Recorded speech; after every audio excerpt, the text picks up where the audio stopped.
welcome to the pop-up Sid City Social Club meeting for Friday, June 25th. We're glad you're here. I'm Mel with SidCity.net. You may notice that behind me looks different today. The power went out at my house 50 minutes ago. So I'm over at my friend's. Thank goodness she still has power. So we just had to pick everything up and move it. With that, I'm going to throw it over to Sid, who's also in a new location. I am in a new location. I'm in Thailand, and I'm in quarantine. Go figure. I have a very beautiful place, I have to say. I mean, this is, if you want, this is quarantine, then most people would be happy to be here for a lot longer than 2 weeks. I can't actually leave the room. I'll show you the room. Hang on. Let's see which way around it is. This is a bathroom which is bigger than my apartment when I was at college. It's just ridiculous. So I'm not doing too badly. No one can feel sorry for me. I certainly don't feel sorry for myself. Yes, looking forward to getting out of here, mainly because I'm looking forward to seeing a bit of Bangkok. But I've got one more week here, and I'm sitting on the floor most of the time learning Hindi, which I have to speak a lot of in the next thing I'm doing. It's hard, because, you know, Hindi, trouble with Hindi, for those of you who don't know, it's one of the dialects in India. There's another one called Maratha, I think, Marathi. They speak really fast. And when you're learning languages for scripts, which I do often, I usually take refuge in the fact that I can speak quite slowly and try and remember the next word.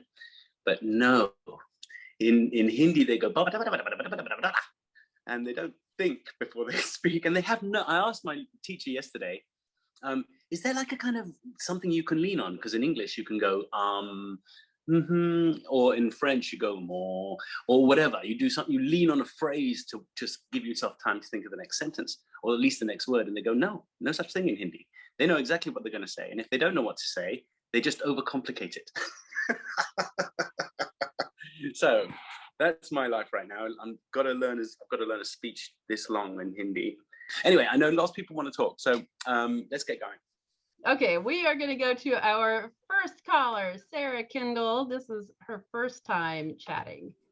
Hello. Sarah, welcome. Hi, nice to meet you. Whereabouts are you? I'm in Oregon. Oh, wow, okay, yeah. South of Portland. So much going on there. We're getting there. I get the emails every day that are like, when we hit 70% vaccinated, everything opens, and it's like, it's one of those graphs, like if you're doing a school fundraiser and it like fills up a little bit at a time, and it's like getting there. And what inspired you to come and say hi to us? I've been coming to the meetings for a little bit, but I'm like chicken. So I, way back last summer, I got peer pressured into taking up a new hobby by some people that I know on the internet, mostly the one person. Which resulted in me needing to watch way more TV than usual because my hands were busy, so I couldn't like play video games and do other hobbies, which is how I ended up watching Deep Space Nine. And then by the time I finished it, I had heard about this, so I ended up here. Oh, fantastic. Well, you're so welcome. You really are. How was your, I mean, now we're so far into COVID now, and I spent the first year probably talking to everybody about how their experience was and how novel it was, and what, how their lives might have changed. Where are you at on the curve? Are you like, is this behind you, or is it still ahead of you? Where do you sit on the curve? I'm like figuring out like what my baby steps are for being comfortable, like getting back out into the world, because I've got my shots. I'm good to go. I just recently got to hang out with my family. We like got an Airbnb at the beach, and all went and hung out because I did not see my family for like 15 months. Okay. But wow.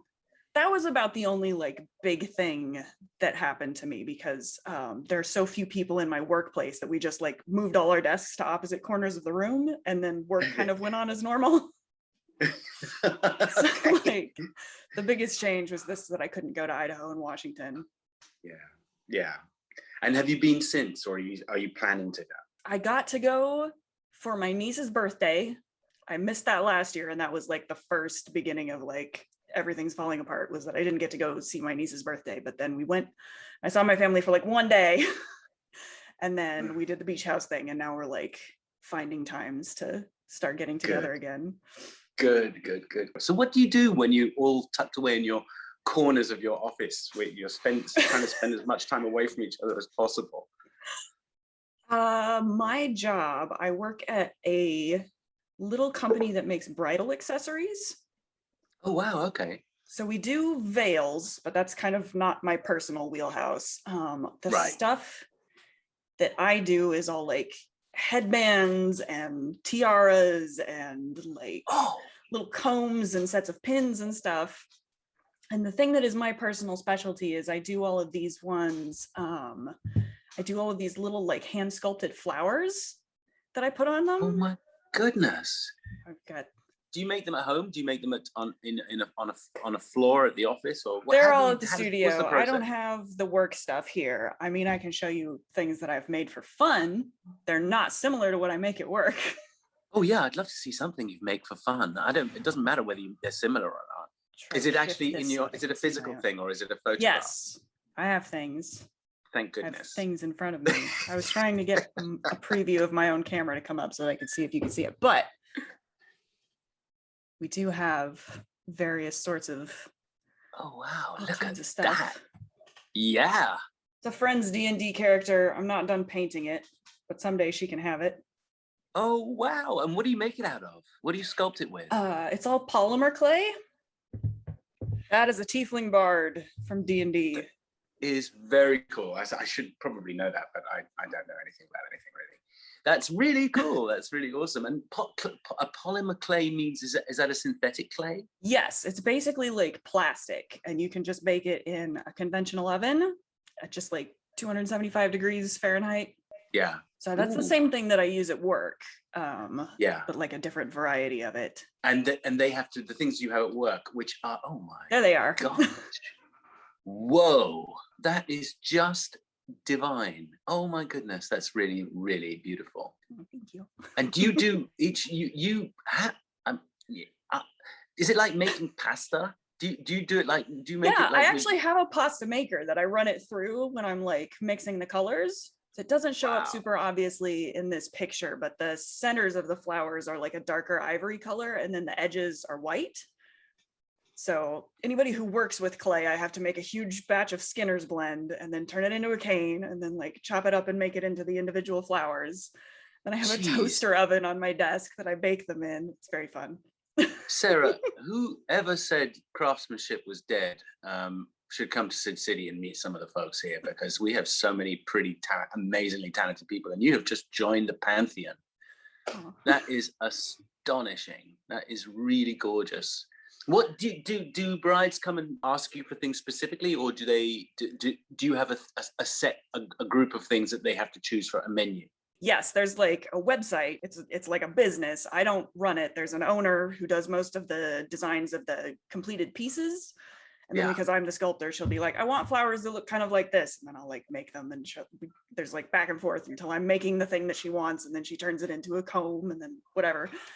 But there's a website for the business that has like all of the styles that we make. And then sometimes we do get people reaching out to us specifically that are like, actually, can you make me one that's twice this size or in a different color, or take out the leaves that look like that? I don't like those, you know? Right.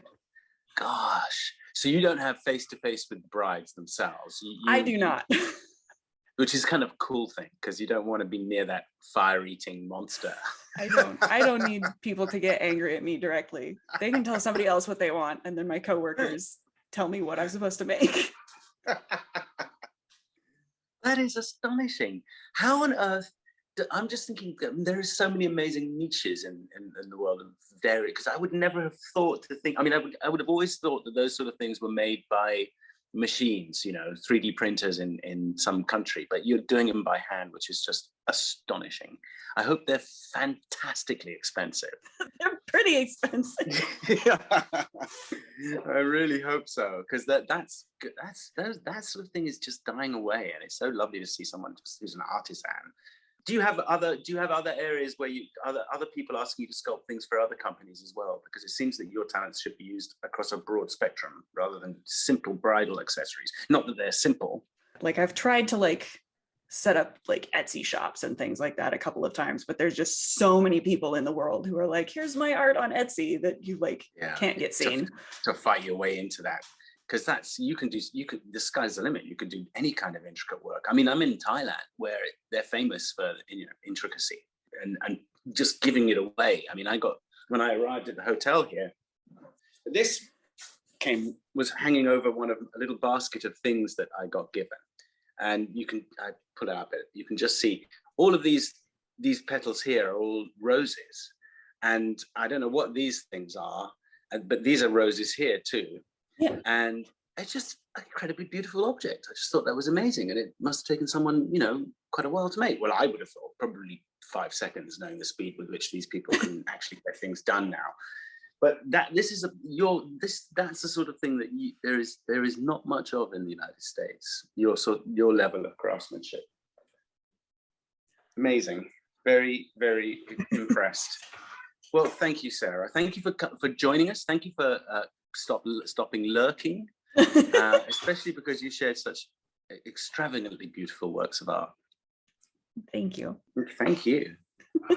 Thanks, Sarah. It was good to meet you. All right, let's go check in with Amy Doodles, who's finally able to join us after months. Amy Doodles. Siddig Doodles.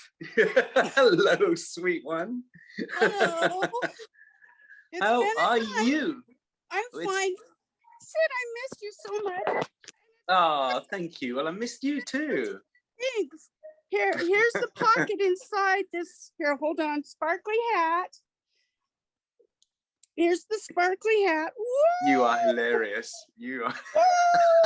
Sparkly hat. And then the pocket is right here. And see, Portia and some friends know about this. Whoa! There's the pocket, and it fills the whole hat, so you could like put a lunch in it.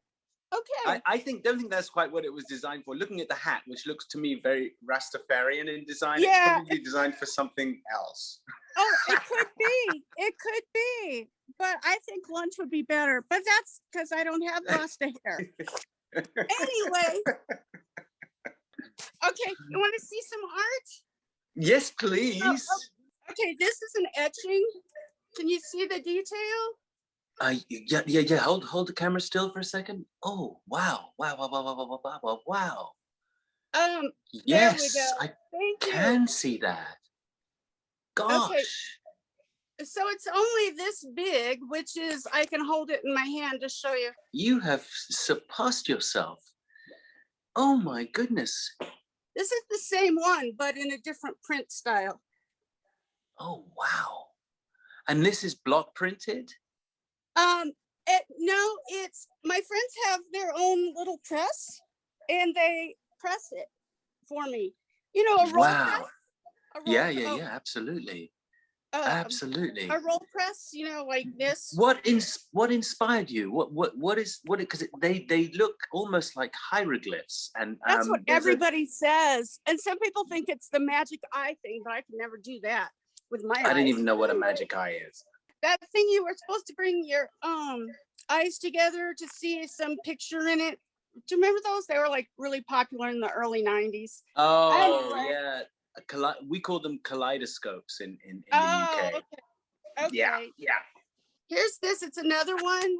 Let me get the lighting better on that. And then I hand color them with just a little bit of color. And that's also a print. Gosh, Amy. But wait, there's more. Is it upside down? Wow. It's upside down. Wow. There. It was upside down. There we go. And I said to myself, can I draw a red frog? And by gum, I did. I drew a red frog. Look at that. A red toad. Amy, we're going to have to find a way for people to buy this prints of these things from each other, because some of this stuff is just so, oh my gosh, look at that. That is really stunning. And there you go. You've got that magic eye or whatever you wanted to call it earlier. Yeah, right in the... It's right in the landscape. Well, that's just gorgeous. And that too. God. That's really and these are great. all original size too, by the way. What inspired that particular piece? I wonder what it would do if I did the colored pencil, and I took Yeah. the which you can't really see in this picture, but if I took a black new pastel over it a little bit, like make the color, then it looks sort Yeah. of like those scratch pictures where the color's underneath, and Yeah. then you scratch the pictures. Yeah. So that was sort of the effect I was going for, but not so obvious, but sort of like the colors coming through this like dark thing. So It's just beautiful. They're so beautiful. Really, Thank really, you. really gorgeous. I mean, that's just something to behold. Gosh, And- Amy Doodles, you are and here's- out doodling yourself. Oh, thank you. Oh, you've And got a lilac there. No, Not it's an lilac, iris. an An iris. With- Absolutely. And I almost always put a little flying person in it. Hello. Oh, wow. That's just beautiful. Really, really gorgeous. What are you doing it on? What's the material that one's is Usually I etched do. into? Usually I do it on Bristol board. That iris was done on gold paper inside of a book. It was a gift I gave somebody. The other ones were the ones with the ovals with the circles in them were on cards. You know, those nice boxes of cards that you buy. Yeah, yeah. Yeah. I'm trying to find some more here. You take your time. We'll just hang out. We'll wait. It's worth it. Here's some of them I was looking for. Yay! This one is one of my favorites, and it's the original size, which is about 4 or 5 inches around. I don't know, 6 inches. Gorgeous. There you go. There's some detail. That is gorgeous. That is really crazy. Now I know what size it is. It's even more intricate than I thought. Maybe 5 inches. I don't know. It's not very. This one looks almost like a CD cover size. See, I'm just holding it in my hand. I don't do as much as I did because my brain went kind of. Well, you know about my brain. But yeah, we love your brain, Amy. You love my brain, even though. And this one's kind of cute, but it's not the one I thought I had. I think they're in the kitchen. This one's just a little piece of one that a lot of times I'll take a picture. I mean, I'll draw something and then I can't think of what else to do with it at the time. So then I cut it out and then I cut everything out and then glue them on, like kind of like a collage, but it ends up being mostly a scene, just like those other ones. Wow. And so I don't have a lot of depth perception. So I just think, well, I'll just do something that like kind of creates a little bit of an illusion of depth, which it's not much of an illusion, I got to tell you, because I probably don't have patience for that. Although I have patience for those squares, so it doesn't make any sense. You must have some patience, yes. And so I do that, and then it just makes me feel a little better, like I'm working the depth a little better, Yeah. And how are you feeling? How's your body feeling to you? I spent I just got home today from a little over 3 weeks at a hotel because our elevator was broken in this apartment. Right. And I went to the hotel for a little over 3 weeks. It was 25 days.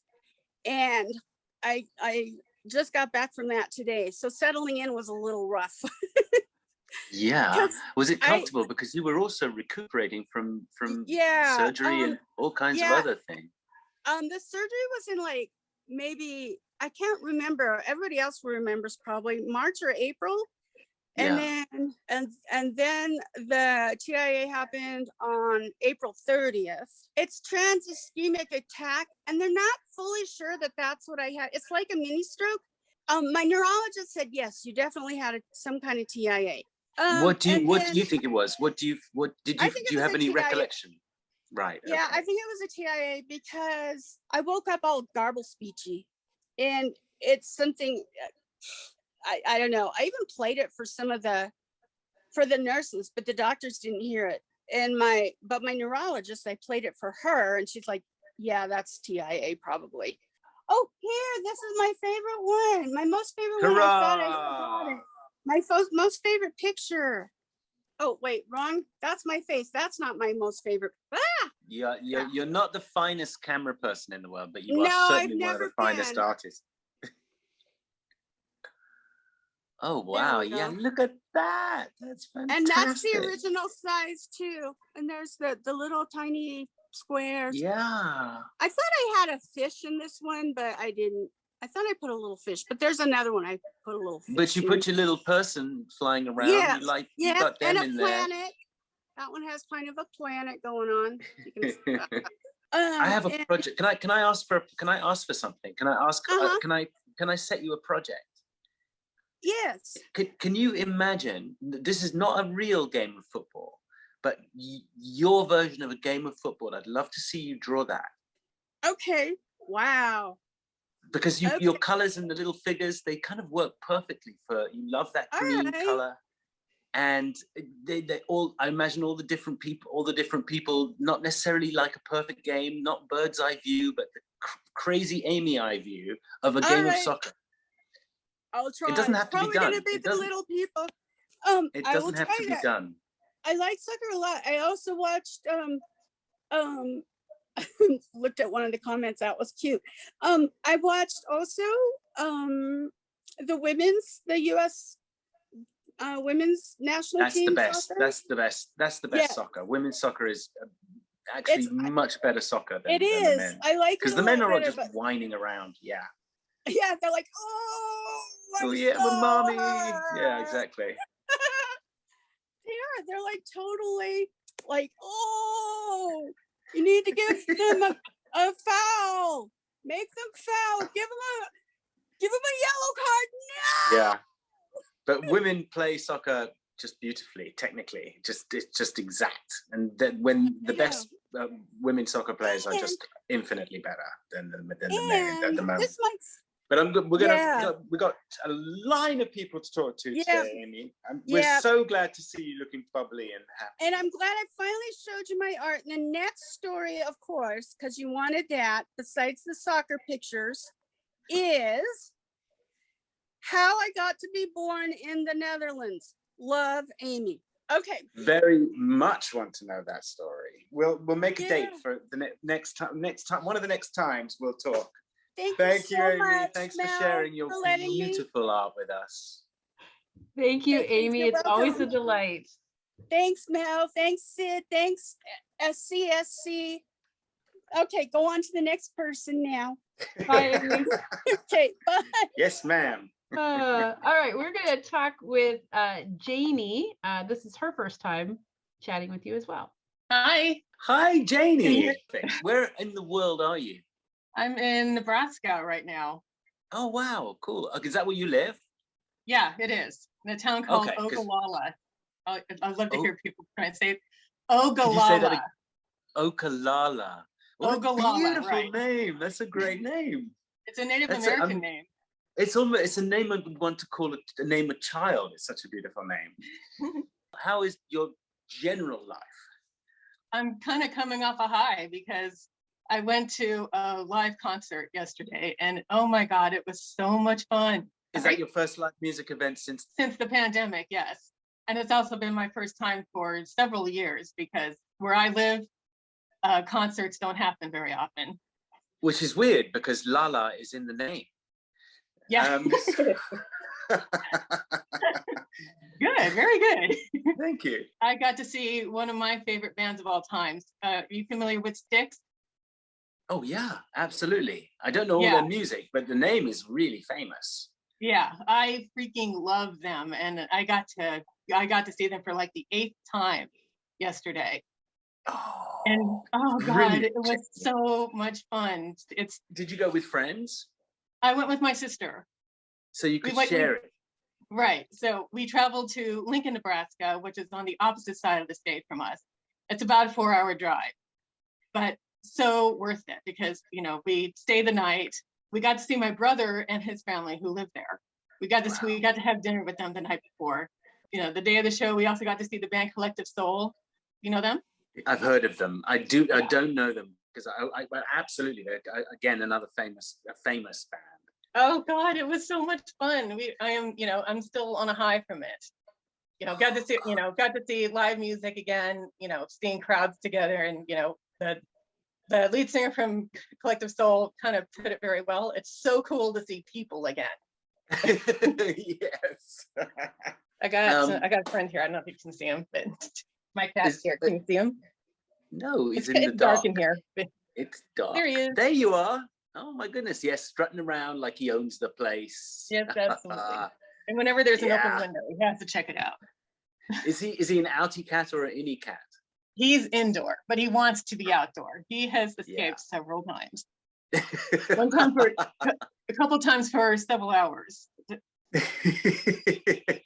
You've got beautiful colored walls, by the way. I can see just catch the blue, the cobalt blue wall that you have there. I'll turn on the light. Oh yeah, gorgeous. My mother says it looks like a Pepsi box. What is a Pepsi box? A case of the soda Pepsi, how blue it is. Oh yeah, I thought that had Yeah. other colors, but that's cool. And I can tell that cats are part of your art collecting interest as well, because there's got a few cats there. Actually, I've seen more dogs than anything. That picture right here. I don't know if you There's can a see it. tiger. I spotted a tiger. Yeah, several tigers. There you go. Cats. And this picture right here, this dog here, Oh yeah. was actually drawn by my grandfather. Oh my gosh, that's really beautiful. It's like a Weimaraner or it's a hound of some kind. I think it's called a Brittany Spaniel or a Brittany period right now. And we used to own a couple when I was growing up. But yeah, my grandfather drew that. It's gorgeous. Oh yeah, lovely. Have you been? I mean, obviously, COVID. I'd like to say it at the end of COVID, but I know that's not true. We're sort of getting used to living with it, if you like. I'm sure it's affected you as it has everybody else. But what to you is that what is the markets leaving on your life? It didn't really change my life a heck of a lot, because other than wearing masks and cleaning up after myself and everything, I work at a truck stop where big rigs fuel up, and we never shut down. We never slowed down, really. Right. I mean, obviously we had to wear masks, clean up as much as we can and everything. Yeah. But other than that, things really didn't change for me. We couldn't see family, obviously. We always get together for Thanksgiving and Christmas. Couldn't do that. And I guess a truck stop is kind of interesting because it's usually a 24-hour place, isn't it? I work at night too. Oh brother. So you've got the graveyard shift. Yeah. And people, are like, oh, I feel bad for you working at night. It's really not a big deal. You see the same people again and again. Do you have regular truckers who work a route and they always stop at your place? Yeah. There's a few people that stop every night, like every few nights. Like 99% of them are great, But once in a while you get this guy, you're like, oh no, they're back again. We try to say hello to them when they come in. They just grunt something back. You try to be nice to them and they're like, yeah, whatever. I'm just give them my stuff so I can go. This is that type of guy. And how are your family? How is everybody? Is everybody pulling through the COVID thing okay? I had a nephew who had COVID, but fortunately he didn't show any symptoms. But he had to quarantine, obviously. Yeah. And they're in the basement of their house. He's fine with it. He's fine now. In fact, it's one of the things that really is difficult to get across to people because of the fact that this generally is relatively mild for most people. And some people, it's just like being hit by a truck, I know. They don't believe that this is this is a problem. And it's much easier to say, well, let them deal with it. We'll let them get it and deal with it. Well, listen, I'm so glad you came and talked to us, Janie. I'm so glad too. I've been lurking since October of last year, I think. I've just been chicken. That's all good. It all's well that ends well. And you get to be chicken again at any time. There's no test. Thank you. Yeah. Thank you for talking. This was great. It's great. Thanks, Janie. Me too. All right, we're going to check in with Kelia, who has some very cool art for us to look at. Ooh.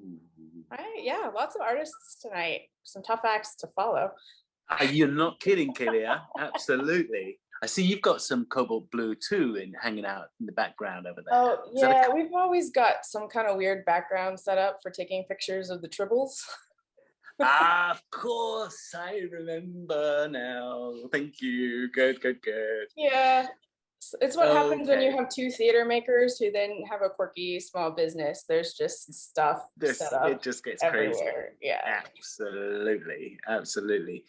Gosh, this is, I mean, this SCSC is basically Etsy. You know, it's a microcosmic Etsy. Everybody's capable of doing something fabulous. Yeah. I sent some stuff to Mel. I've actually been working on a really big project, which is part of my MFA thesis. I think I had showed you some of my like sculpture work that I did a little bit ago, the last time we chatted. Or I am working right now on a 20-foot diameter installation piece. So these are some of the components. These are projection screens. So there's 17 panels made out of reclaimed pallets and fencing. So I actually got like 20 panels of fence and like used a crowbar to like pry all the pieces off and sand them down. Yeah. And so these set panels then become a 20-foot diameter circle that is a projection screen. So this is some of the testing shots that so we actually have turned our garage into a light lab / workshop. We can't park in it. Yeah. But the idea is like, the piece is actually about sustainability and wildlife conservation. So I wanted to do something, it's like a designed experience where you go in and interact with a tiger. So tigers are my favorite animals, and I've always been invested in figuring out how to, you know, they're endangered. So I've always been really big on the like wildlife conservation. How do we save the tigers? I was that kid that checked out 15 million books on tigers from the library, and like I had like notebooks full of notes that I took. I knew everything about them when I was like 12. Oh my goodness. I have been working on, I mean, it's a lighting design degree, but I'm actually kind of wanting to be like an installation and mixed media sort of artist. Basically what happens is I've hand animated a tiger. So I did this technique called rotoscoping, where I found video of tigers doing various things, took them into Photoshop and like frame by frame drew out 10 minutes of tigers doing various things. And so the idea is you walk into this space and you have this really exciting and fun kind of interaction with this tiger that like rolls around and shows you his tummy and like jumps in a pool and does all of these really cool things. And then at the end, the habitat starts to disappear and shrinks around the tiger. So the projection and the light and the sound and everything starts to disappear. Yeah, until the very last thing that's left is the tiger, and then the tiger goes away as well. And so the idea was not to tell people what to think, but to let them have an experience that would hopefully make them feel something. That's really lovely. That's really, really good idea. I mean, it strikes me, and if you don't mind me suggesting, the modules that you're creating in order to project light through them themselves are quite striking, quite beautiful. And there's an element of, you can deconstruct your own light show to end up with the bare bones of what it is, which also seems to me to have a story to tell about what's happening to tigers, because they look like tiger traps. So you can really play with that as much as taking it all away and taking all the light and sound and everything away until you get these fearsome looking spikes sticking out of the ground. Well, I've been kind of like, at first they looked so much like a cage, like the pieces on the bottom that were just a pallet. So then I had to I went back in and like filled in the gaps with, I found somebody was throwing away stair railing or handrail. Yeah. It was like a deck railing. So I like put those pieces in. So there's a jungle element that is the wood, and then there's this sky element. So this is confetti that then goes to create the sky above the jungle. That's so gorgeous. Goes underwater, then like it's gonna get shaken, and so it'll make this underwater thing. Wow. And then the panels get draped in tulle that has fiber optics woven through. So the fiber optics kind of emulate that glitter that's in the sky and kind of help build out. So there's all of these layers of things that when the tiger enters the space, it comes alive with light, sound, and projection. Wow. And then all of those things start to go away as it gets deconstructed. So this is kind of testing, projecting the tiger onto the first pallet structure that I built. Yeah. Gosh, that's beautiful. That's really moving. I'm also doing mirror mosaic floor. which has been a project. And this is just What another what test. is what does that mean? Mirror mosaic floor. Actually, I think I have a test panel here, but I wanted people to see themselves in the space with the tiger. So it's literally mirror that people were throwing away. Yeah. But then I got a glass cutter and I cut it into shards, and then there's black grout that turns it into floor panels. So when you walk into the space, you and the tiger are simultaneously inhabiting the same space together, because I wanted people that need to participate.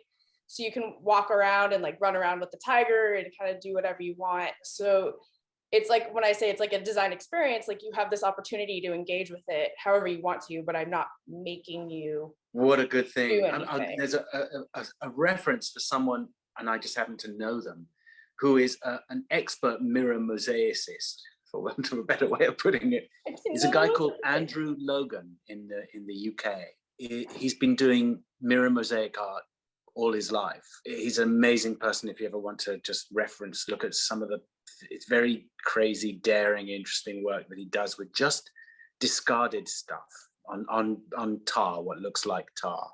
I am gonna have to look that up.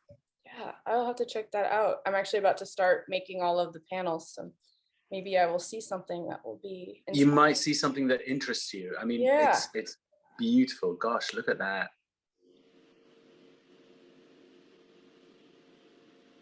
I've been running around collecting people's garbage for this project. I'm like, are you throwing stuff away? Can I build things out of it? It's so beautiful looking at it in the mirror mosaic, the reflection. I mean, it's beautiful anyway, but just in the mosaic itself is really quite something. It's so ghostly. Everybody will make of it what they will, as you said, but to me, it's where tigers are headed. Just a memory, just a broken mirror. We're just never going to see them real again. So in a way, the shattered mirror represents the past to me. I love all of the things that you are reading into the scenery. That's exactly, like, I can't tell you that like that was exactly my idea, but that concept is exactly the kind of thing that I want people to take out of it, is just to kind of like stop and think about what they're looking at. And then the goal is for everything to be built either from something someone was going to throw away, or from something that is built in a way to be reused. I think that's really great. A theater was really throwing away the floor that I'm using. Oh, half the people in SCSC would love to take the stuff that theaters throw away. They throw away the most creatively interesting, useful, expensive stuff on the planet, and because they've got to do another show in 3 more months, and they just get rid of it all. Whole sets, whole interesting, fascinating stuff, because it's too big. They break it and throw it. Well, I just think it's all very beautiful work. I'm just so grateful for you to show it to us and share it with us. I'd love to. I mean, obviously, your thinking is your own and very personal, and you've got to stick with what you imagine. But I'd love it if when it's not on, when it's all off, when the lights go out and it's just the naked piece on the floor, if that could be just as significant, because I think that's somehow part of, I think alive, because the installation pieces seem to live like theatre, and the theatre stage is always really interesting when no actors on it.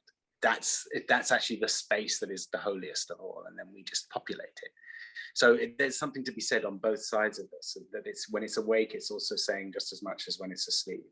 I mean, there's something too about like the magic being lost. Like you just see everything as it is. And then one of the things I want to do is have extra sections of all of the material and do like a lobby display to discuss like, here's the material I used, here's how it's problematic, here's what I tried to do to, make my use of that material less problematic. Here's where I maybe failed and I had to buy something new or whatever, and just try to be honest about where I didn't do as well as I would have liked to do. And then also have information about tigers and how you can help them and those kinds of things. Wow. Really cool. I love it. And art is just so healing. It's such a great thing. So keep at it. Really, thank you. Thanks for sharing that, Kalia. Thanks, Mel. Gorgeous. Okay, let's go chat with Misha, who I believe is also a newbie. Yeah, hi. Misha, hello. Nice to meet you, and everybody else as well. Nice to meet you too. It's very nice to meet you too. Is it very late in the evening where you are? It's 11. I'm EST, probably the majority of people. Yeah. It's late and early at the same time. And where Yes. are you, in your family house, or is that your place? I'm now being nosy. I'm crying. You're being nosy, that's fine. It's my place. I have my housemate as well upstairs, and these are mostly his books. He's a storyteller, so these are all kind of fables and Oh, books fantastic. of classic You know, folklore. it's kind of rare to see books in bookshelves anymore. You know, it's not, you don't see it very often. So Real, I see it love in so many Zoom backgrounds here. Yeah, absolutely. It's really nice to see. I mean, we have loads of books at my house in England, back where we live, but I honestly didn't read many of them. My stepfather had read them all. So you live with do you say a housemate? Mm-hmm. Who's a writer? Who is a storyteller. Oh, very different. Very different. Yeah, absolutely. So that's sort of a lost art that he's kind of bringing back. Yeah, it's actually a very lively art. There's a huge storytelling scene. So I'm in Canada, and storytelling's actually very big. I mean, I've seen it. I've seen it heard. Yeah. I've seen it on TV. I haven't seen it for real. I think of it as as trying to calcify something that we're trying to lose, the art of storytelling, which is sort of a kind of native impulse that is very anti-Western. You know, we don't talk our stories. We write them down, or you can forget about it, and then you have to pay for that stuff, by the way. So how did you two meet? Was it by coincidence, and that's how you ended up in the same apartment? Through music. We both play old time music, folk music, and so we were jamming together a bunch. So I moved in here in April because I'd been previously in Quebec and with just way too many roommates. I know a lot of people talk about like the isolation of COVID, but when you have a lot of roommates and everybody is stuck at home all at once, and like that's horrible. I was the only one still like having to work from home. Everyone was on the COVID unemployment. And there were like I have a real communal living situation there where it's about 20 people in 7 different apartments, which is lovely until everybody is forced to stay home all the time, and you can't even go outside after 8 p.m. because there's a curfew. And my upstairs neighbor is a traditional fiddler, and he and his girlfriend were learning how to jig. And my downstairs neighbor was an opera singer and could no longer go to any studio to practice her opera singing. So I'd get these conflicting rhythms of the opera coming upstairs, like the warm-ups, and then the jig coming from so by March, like I'd been there, in that flat for a year of this, and I thought, oh god, it's time to move out. And Dan, my roommate here, happened to send me an email saying, hey, are you thinking of ever coming back to Toronto, because my basement is free? And I said, wow, hilarious. That's a great idea. I love that. I love the whole like screw Bohemia. I'm out. To a different Bohemia, let's be honest here. It's true. The storytellers aren't the big, big bourgeois element of the city. Yeah, you are much more kind of absolutely. It's totally. It's really, really, really cool. So your music that you play. You say you play classic and folk, or do you play classical folk? I'm not sure which is whether you did the both or the one. I actually did both. I play classical guitar, and then I also play beautiful. Like I love folk the guitar and some banjo. Yeah. Oh, it's one of the most gorgeous underrated sounds. Classical guitar. How fantastic! Yeah. So your rhythms and sounds must have been really soothing to your 6 other flatmates. To be honest, I had like no chance to even play music. It's too much cacophony, and it's not my livelihood, whereas it is theirs. So yeah, you did glance on what your livelihood is a second ago, and I slipped my memory. I'm a library worker. I work in a map library.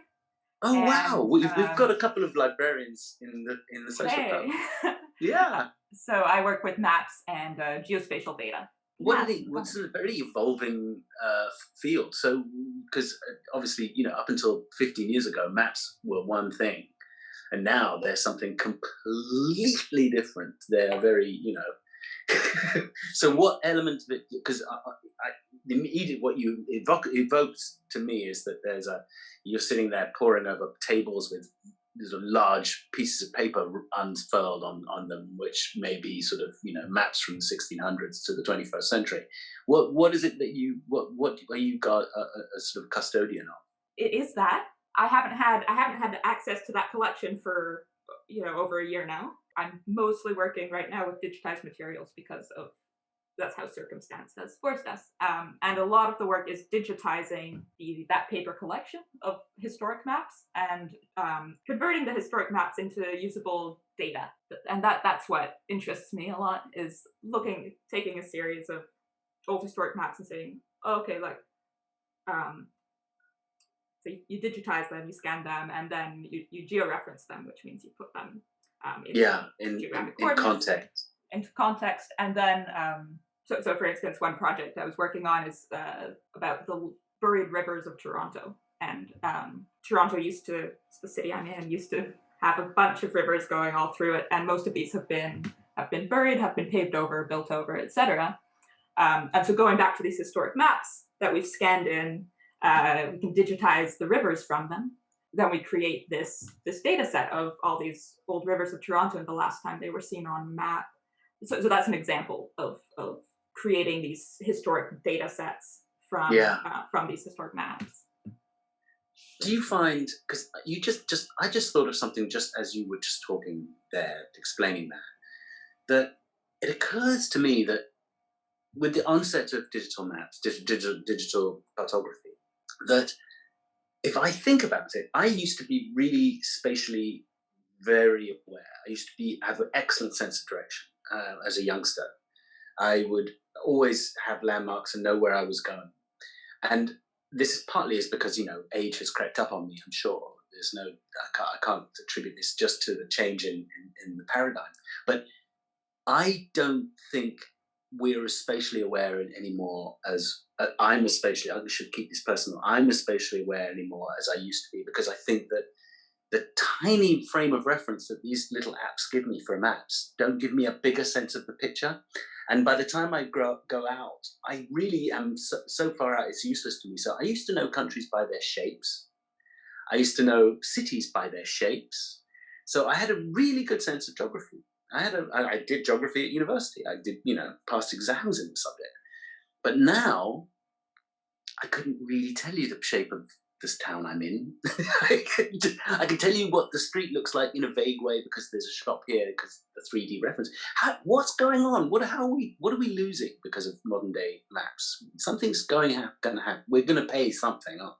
Yeah, I think the perception of space is totally different, and the perception of I don't know, like being able to get lost is a very different thing, and people are not able to read maps as well as they used to be. On the other hand, if you want somebody to understand something, you put it on a Google map, and immediately they're like, "Oh, I know exactly what's going on there."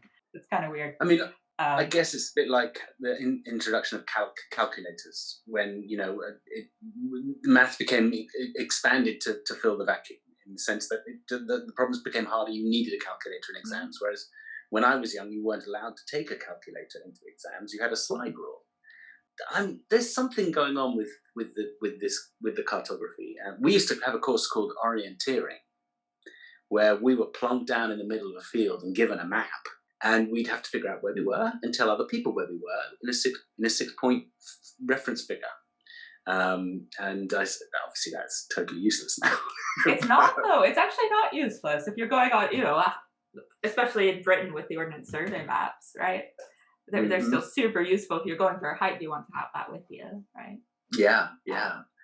Does this excite you, this subject, or is it where does your heart get propelled?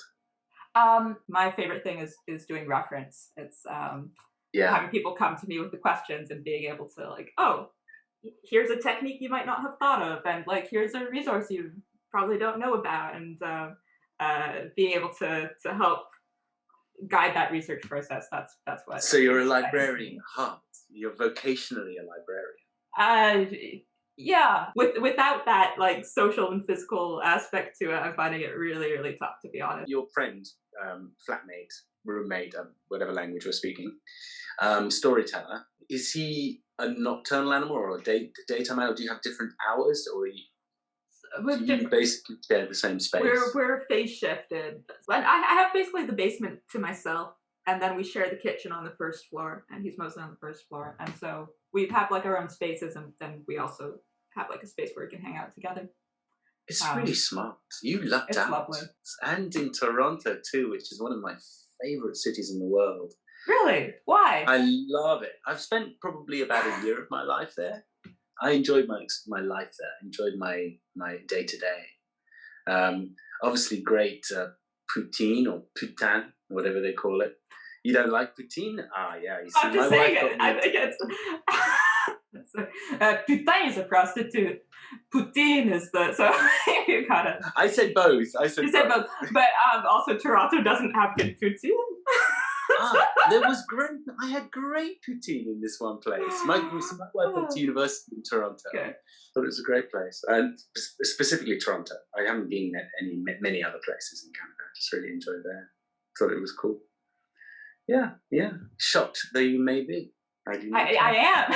No, I have a love-hate relationship with Toronto. So it's good to be reminded of some of its more positive qualities. Yeah. All right. Well, we'll agree to disagree. Well, we'll agree to agree. Thank you so much for coming on. And again, this is the beginning. This is we shall find out much more because I didn't talk about music enough. I did all sorts of things I'd like to know more about. Yeah, and we didn't talk about the housing crisis enough, and we didn't talk about next time. Yeah, we could have gone into Toronto and Canadian politics for hey. Thanks. Good night. Thanks, Misha. Thanks, Misha, particularly for the poutine. Okay, well, we are going to wrap it up today so that my friend can go to bed. Thank you, everybody, for joining us. Thank you, Mel, for organizing this. This was a tough one, and you had a power cut at the last minute. You're just amazing. You know, thank goodness for backup plans. Yeah, well, you have them. Some people don't. Yes, thank goodness for good friends. All right, thanks, Brilliant. everybody. Thanks, everyone. Good night.